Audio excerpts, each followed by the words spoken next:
തെരഞ്ഞെടുപ്പ് അടുക്കുമ്പോൾ വോട്ടർമാരുടെ അക്കൗണ്ടുകളിലേക്ക് പണവും ആനുകൂല്യങ്ങളും പ്രഖ്യാപിക്കുന്നത് ജനാധിപത്യ വിരുദ്ധമാണ് എന്ന് കഴിഞ്ഞ ദിവസം സുപ്രീം കോടതി ചീഫ് ജസ്റ്റിസ് സൂര്യകാന്ത് പറഞ്ഞു.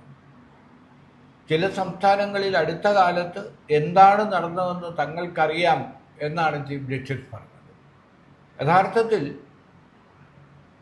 നിയമം നടപ്പിലാക്കേണ്ട, നിയമ സംവിധാനം സംരക്ഷിക്കേണ്ട പരമോന്നത കോടതി പോലും എല്ലാം തങ്ങൾക്കറിയാമെന്ന് പറഞ്ഞാൽ മതിയോ? നടപടികൾ സ്വീകരിക്കണ്ടേ? ഭരണഘടനാ സ്ഥാപനമായ ഇലക്ഷൻ കമ്മീഷൻ പോലും ഇത്തരം ആനുകൂല്യങ്ങൾ വോട്ടർമാർക്ക് നൽകുന്നത് തടയാത്ത സാഹചര്യത്തിൽ അവസാന പ്രതീക്ഷ കോടതികളിലാണ്.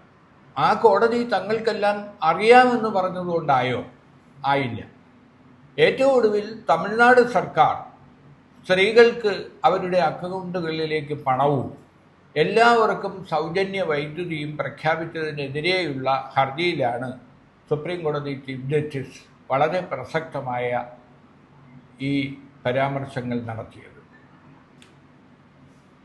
ഉടനെ തിരഞ്ഞെടുപ്പ് നടക്കാൻ പോകുന്ന കേരളം, ബംഗാൾ, ആസാം തുടങ്ങിയ സംസ്ഥാനങ്ങളിലെ സർക്കാരുകൾ, തമിഴ്നാട് സർക്കാരുകൾ ഇനിയുള്ള മാസങ്ങളിൽ, ഇനി അവശേഷിക്കുന്നത് ഏതാണ്ട് 90 ദിവസങ്ങൾ മാത്രമാണ്. ഈ 90 ദിവസത്തിനിടയിൽ വോട്ടർമാർക്ക് വാരിക്കോരി ആനുകൂല്യങ്ങളും പണവും അക്കൗണ്ടുകളിലേക്ക് നൽകാതിരിക്കാൻ ഉള്ള ഒരു മുന്നറിയിപ്പാണ് സുപ്രീം കോടതി നൽകിയിരിക്കുന്നത്. പക്ഷേ ഇത്തരം നടപടികൾ നിയമവിരുദ്ധമാണെന്ന് ഉത്തരവിടുകയാണ് സുപ്രീം കോടതി ചെയ്യേണ്ടത്. കാരണം അടുത്ത കാലത്തായി കോടതികളെല്ലാം ഉപദേശികളുടെ സ്വഭാവത്തിലാണ് പെരുമാറുന്നത്. എല്ലാം തങ്ങൾക്കറിയാം, ഇത് പാടില്ല എന്നെല്ലാം പറയും. അപ്പോൾ കോടതി ഉത്തരവിടാതെ ഇത്തരം അഭിപ്രായ പ്രകടനങ്ങൾ, നിരീക്ഷണങ്ങൾ നടത്തുന്നത് കൊണ്ട് രാഷ്ട്രീയ പാർട്ടികൾ, സർക്കാരുകൾ പാഠം പഠിക്കുമെന്ന് തോന്നുന്നില്ല. അതിനുദാഹരണമാണ് മഹാരാഷ്ട്രയിലും ബീഹാറിലും തെരഞ്ഞെടുപ്പ് വേളയിലും അക്കൗണ്ടുകളിലേക്ക്, വോട്ടർമാരുടെ അക്കൗണ്ടുകളിലേക്ക് വ്യാപകമായി പണം സർക്കാരുകൾ നൽകിയത്. അപ്പോൾ പണം നൽകി, ആനുകൂല്യങ്ങൾ വാരിക്കോരി നൽകി തെരഞ്ഞെടുപ്പ് വിധിയെ, ജനവിധിയെ അട്ടിമറിക്കുന്ന ഒരു സംഭവം ജനാധിപത്യത്തിന് അപകടകരമാണ് എന്ന് സുപ്രീം കോടതി മുന്നറിയിപ്പ് നൽകിയാൽ പോരാ, ഇത്തരം പ്രവർത്തനങ്ങൾ തടഞ്ഞുകൊണ്ടുള്ള ഒരു ഉത്തരവാണ് വേണ്ടത്. എന്തായാലും തമിഴ്നാട്ടിൽ വൈദ്യുതി സൗജന്യമാക്കിയതിനെക്കുറിച്ച് കോടതി അടുത്ത ദിവസം വീണ്ടും കേസ് കേൾക്കുകയാണ്. അപ്പോൾ ഒരു വിധി ഉണ്ടാകും എന്ന് പ്രതീക്ഷിക്കാം. കേരളത്തിൽ തന്നെ തദ്ദേശ തിരഞ്ഞെടുപ്പിന് മുമ്പ് സ്ത്രീകൾക്കും തൊഴിൽ രഹിതർക്കും യുവാക്കൾക്കും യുവതികൾക്കും എല്ലാം ആനുകൂല്യങ്ങൾ വാരിക്കോരി നൽകി.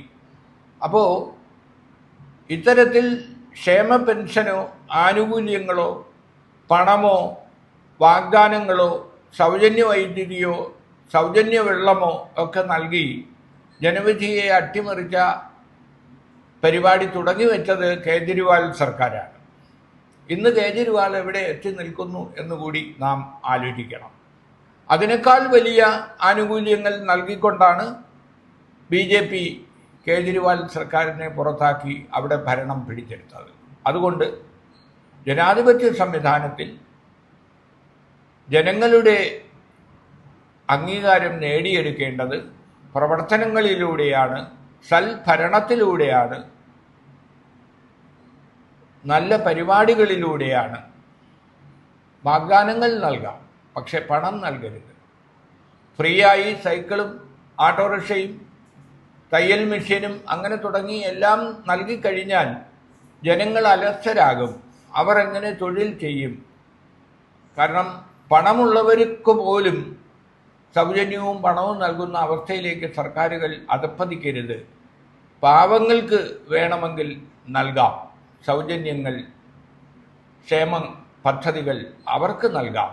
പക്ഷേ എല്ലാവർക്കും ഇത് നൽകുന്നത് ജനങ്ങളെ